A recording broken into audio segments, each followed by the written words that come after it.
Hello everyone, তোমরা সবাই কেমন আছো? যে যেখান থেকে আমার ভিডিওটি দেখছো সবাইকে জানাই ওয়েলকাম। আবারও নতুন একটা রেসিপি নিয়ে তোমাদের মাঝে চলে আসলাম। এখানে নিয়েছি 1 কাপ আতপ চাউলের গুঁড়া, আর আমি দিয়ে দিব স্বাদ মতো একটু লবণ দিয়ে আমি মিশিয়ে নিলাম। এখন এখানে একটা কড়াই বসিয়ে দিয়েছি। কড়াইটা যখন গরম হয়ে আসবে আমি দিয়ে দিব 1/2 কাপ পানি। এখানে 1 কাপের মতো আছে, আমি 1 কাপ দেবো না, আমি 1/2 কাপ পানি দিব। এই মেজারমেন্টটা আমি যে টিপসটা আমি ফলো করে তোমাদের শেয়ার করছি, তোমরাও মনোযোগ দিয়ে দেখো, তাহলে তোমরাও আমার মতো এতটা মজাদার একটা ইয়ামি রেসিপি বানিয়ে ছোট বড় সবাইকে খাওয়াতে পারবা। এতটাই স্বাদের, মুখে দিলে একদম মিলে যায়। আর এখানে দিয়ে দিলাম 1 চা চামচ চিনি। চিনিটা দেওয়াতে আরও ইয়ামি হয় খেতে। এখন যখন পানিটা ফুটে উঠেছে, এখন আমি দিয়ে দিব আতপ চাউলের গুঁড়া। হাফ 1 কাপ আমি রেখেছিলাম, সেটা একদম মেজারমেন্ট ফলো করবা, একদম পারফেক্ট একটা ডো রেডি হবে। 1/2 কাপ পানি, 1 কাপ চাউলের গুঁড়া।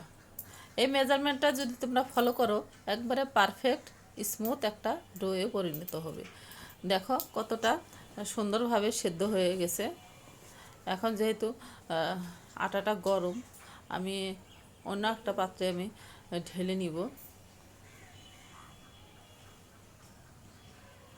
আমি একটু বাতাসে রেখে আমি একটু ঠান্ডা করে নিব, কারণ গরম, খুব সাবধানতার সাথে এই ডোটা বানাতে হবে। কোনো আটা লাগবে না, একবারে একটু ঠান্ডা হয়ে আসলে সুন্দর মতো। প্রচুর গরম, সেজন্য আর একটু ঠান্ডা করে নিয়ে আমি সুন্দরভাবে হাতের সাহায্যে আমি সুন্দর একটা ডো রেডি করে নেব।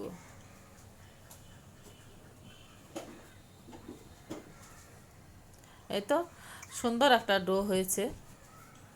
এরকম একটু হাতের সাহায্যে একটু লম্বা করে নিলাম।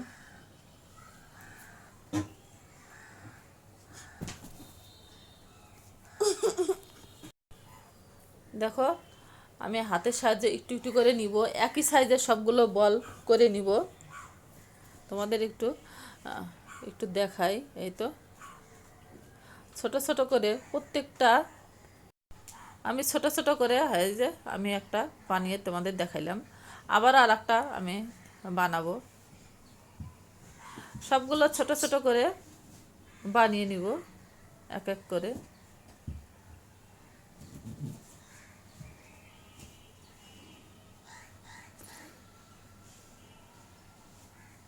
এই তো এভাবে আমি সবগুলো বানিয়ে নিলাম।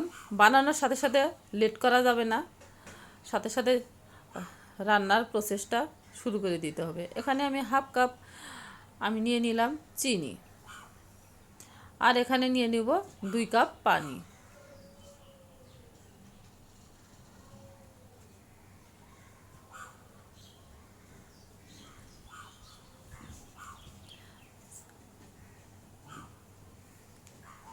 আর সামান্য 1 চিমটি স্বাদ মতো লবণ। মিষ্টি জাতীয় জিনিসে একটু লবণ দিলে এর স্বাদটা দ্বিগুণ বেড়ে যায়। আর দিয়ে দিলাম 2টা এলাচ ফাটিয়ে, সুন্দর একটা ফ্লেভার চলে আসবে। খুবই অল্প উপকরণে এত যে মজার একটা রেসিপি বানানো যায়, না বানিয়ে খাইলে তোমরা বুঝতেই পারবে না। এখন আমি পানিটা ফোটার জন্য অপেক্ষা করছি। এই তো ফুটতে শুরু করেছে। এই পর্যায়ে আমি সবগুলো বল দিয়ে দিলাম, বানিয়ে যে রেখেছিলাম সেই বলগুলো দিয়ে দিলাম। এখন আমি 5 থেকে 6 মিনিটের মতো আমি কুক করে নিব। আর অন্যদিকে আমি 2 চা চামচ গুঁড়া দুধ,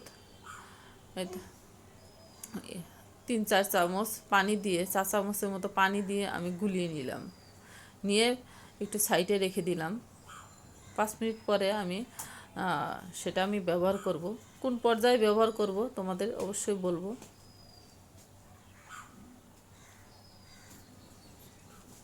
দেখতে যেমন হয়েছে ইয়ামি, খেতেও কিন্তু অসম্ভব মজাদার হয়েছিল এই নাস্তাটা।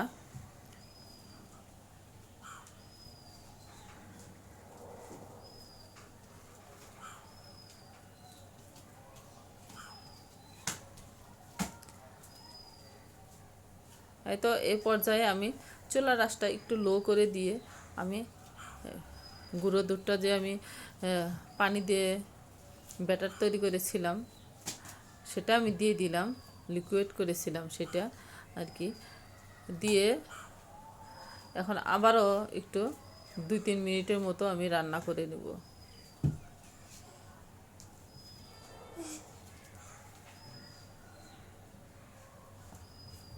আমার রেসিপিটা যদি তোমাদের কাছে কোনো অংশ ভালো লেগে থাকে অবশ্যই তোমরা লাইক, কমেন্ট, হাইপ, শেয়ার করতে ভুলো না।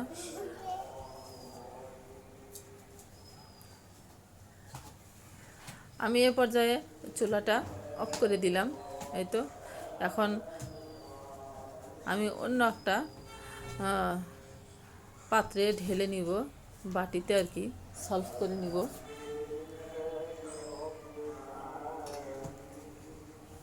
এই যে দেখতে কতটা ইয়ামি হয়েছে, এটা ঠান্ডা ঠান্ডা পরিবেশন করে খাবে, খুবই মজার একটা নাস্তা রেসিপি। একদম কথা দিচ্ছি 100% মুখে দিলেই গলে যাবে, মনে হয় একটা খাইলে মনে হবে আর একটা খাই, এমনই একটা স্বাদের রেসিপি। তোমরা অবশ্যই ট্রাই করো। ভিডিওটি কেমন লেগেছে অবশ্যই বলবা। আজকের মতো বিদায় নিব। তোমরা ভালো থাকো, সুস্থ থাকো। আল্লাহ হাফেজ।